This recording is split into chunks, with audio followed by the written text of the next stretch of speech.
1 Raja-Raja 22.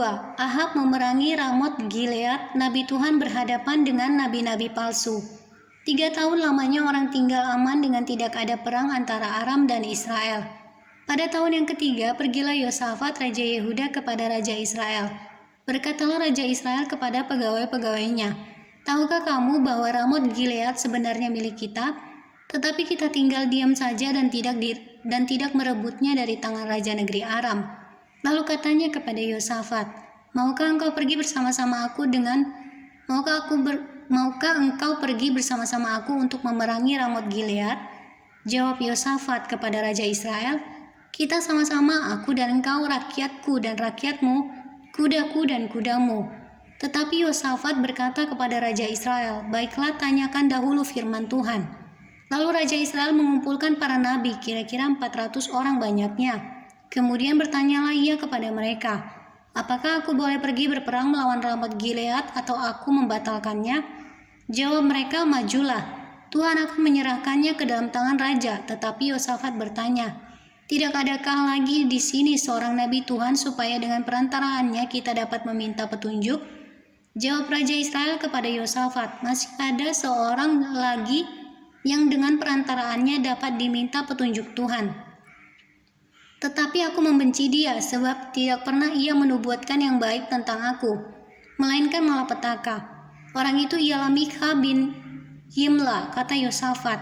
"Janganlah raja berkata demikian." Kemudian Raja Israel memanggil seorang pegawai istana, katanya, "Jemputlah Mikha bin Yimla dengan segera." Sementara Raja Israel dan Yosafat Raja Yehuda duduk masing-masing di atas tahtanya dengan pakaian kebesaran di suatu tempat pengirikan di depan pintu gerbang Samaria. Sedang semua nabi itu bernubuat di depan mereka.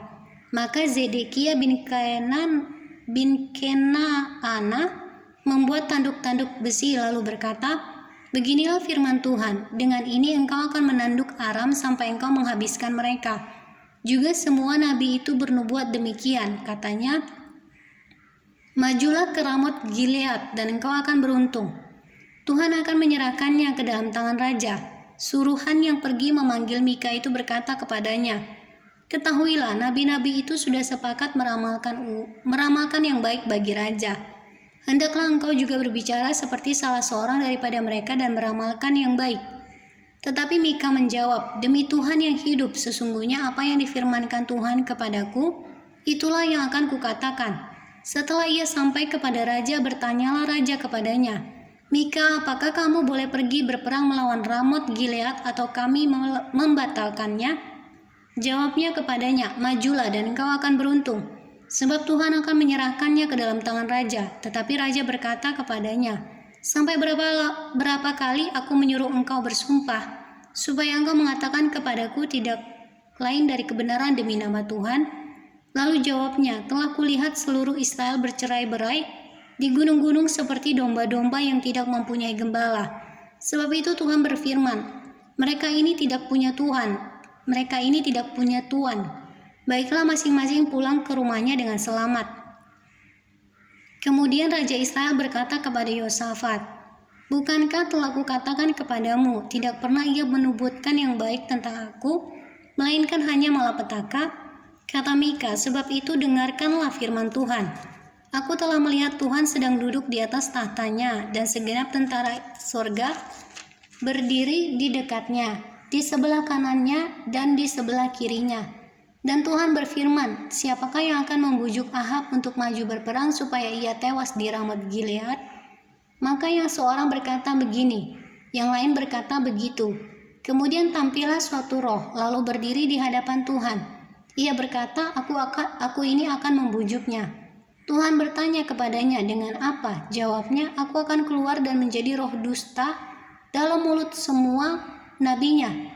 Ia berfirman, "Biarlah engkau membujuknya dan engkau akan berhasil pula.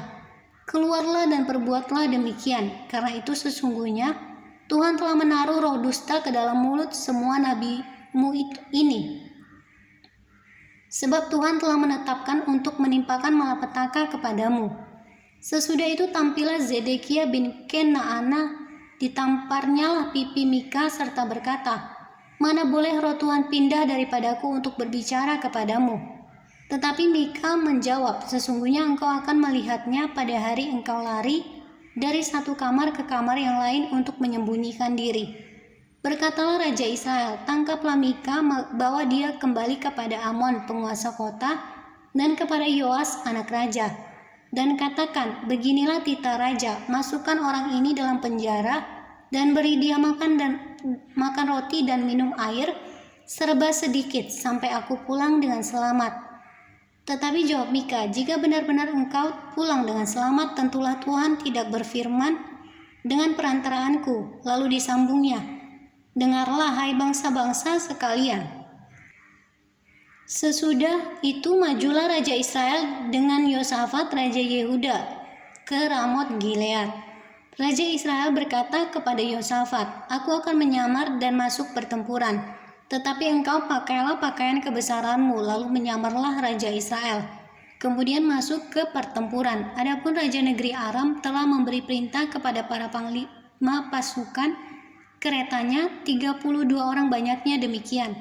Janganlah kamu berperang melawan sembarang orang, melainkan melawan Raja Israel saja. Segera sesudah para panglima pasukan kereta itu melihat Yosafat, mereka berkata, itu pasti Raja Israel. Lalu majulah mereka untuk menyerang dia, tetapi Yosafat berteriak. Segera sesudah para panglima pasukan kereta itu melihat bahwa dia bukanlah Raja Israel, maka undurlah mereka daripadanya. Tetapi seseorang menarik panahnya dan menembak dengan sembarangan saja, dan mengenai Raja Israel di antara sambungan baju jirahnya. Kemudian ia berkata kepada pengemudi keretanya, putar, bawa aku keluar dari pertempuran sebab aku sudah luka. Tetapi pertempuran itu bertambah seru pada hari itu, dan raja tetap ditopang berdiri di dalam kereta berhadapan dengan orang Aram itu, sampai ia mati pada waktu petang. Darahnya mengalir dari lukanya ke dalam ke dalam palung kereta. Kira-kira pada waktu matahari terbenam, terdengarlah teriakan di sepanjang barisan tentara itu, masing-masing ke kotanya, masing-masing ke negerinya. Raja sudah mati, maka pulanglah mereka ke Samaria. Lalu mereka menguburkan raja di Samaria. Ketika kereta itu dicuci di tepi telaga Samaria, maka darah raja dijilat anjing, sedang perempuan-perempuan sundal mandi di tempat itu, sesuai dengan firman Tuhan yang telah diucapkannya. Selebihnya dari riwayat Ahab dan segala yang dilakukannya, serta istana gading dan segala kota yang didirikannya, bukankah semuanya itu tertulis dalam kitab sejarah raja-raja Israel? Demikianlah Ahab mendapat perhentian bersama-sama dengan nenek moyangnya. Maka Ahazia anaknya menjadi raja menggantikan dia. Yosafat Raja Yehuda. Yosafat anak Asa menjadi raja atas Yehuda dalam tahun keempat zaman Ahab Raja Israel. Yosafat berumur 35 tahun pada waktu ia menjadi raja, dan 25 tahun lamanya ia memerintah di Yerusalem. Nama ibunya ialah Azuba, anak Silhi. Ia hidup mengikuti jejak Asa ayahnya. Ia tidak menyimpang daripadanya dan melakukan apa yang benar di mata Tuhan. Hanya bukit-bukit pengorbanan tidak dijauhkan. Orang masih mempersembahkan dan membakar korban di bukit-bukit itu. Dan Yosafat hidup dalam damai dengan Raja Israel. Selebihnya dari riwayat Yosafat dan kepahlawanan yang dilakukannya dan bagaimana ia berperang, bukankah semuanya itu tertulis dalam kitab sejarah raja-raja Yehuda? Dan sisa pelacuran bakti yang masih tinggal dalam zaman Asa, ayahnya dihapuskannya dari negeri itu. Tidak ada raja di Edom, karena itu yang menjadi raja ialah seorang kepala daerah. Yosafat membuat kapal-kapal Tarsis untuk pergi ke Ofir mengambil emas.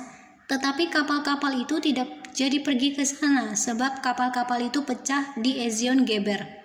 Pada waktu itu Ahazia anak Ahab berkata kepada Yosafat, baiklah anak buahku pergi bersama-sama anak buahmu dengan kapal-kapal itu. Tetapi Yosafat tidak mau. Kemudian Yosafat mendapat perhentian bersama-sama dengan nenek moyangnya. Dan ia dikuburkan di samping nenek moyangnya di kota Daud, bapa leluhurnya. Maka Yoram anaknya menjadi raja menggantikan dia. Ahazia Raja Israel.